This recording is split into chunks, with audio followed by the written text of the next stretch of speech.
Hello everyone, in today's video I'm gonna show you how to use Windows Clipboard history feature on your Windows 10. First of all, let's talk about this. What is this? Why do we need history of Clipboard?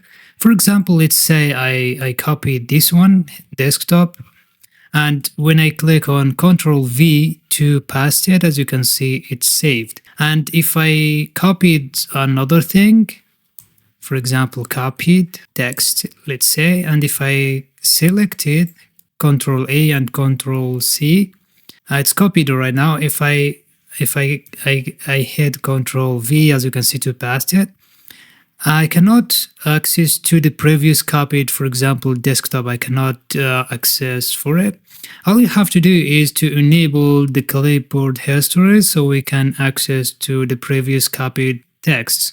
All you have to do is go to desktop and you can enable it from the keyboard shortcuts. Just click on Windows button and V.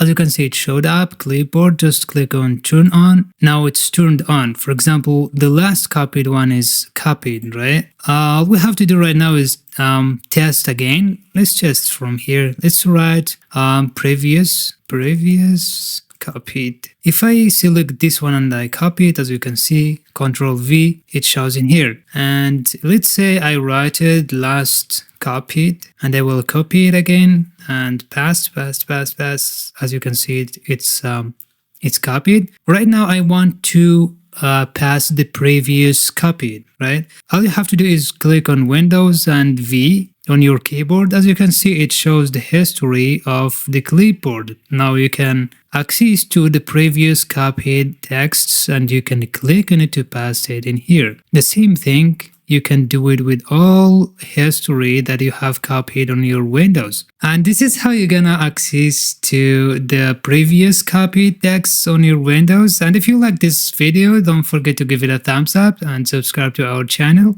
See you next time.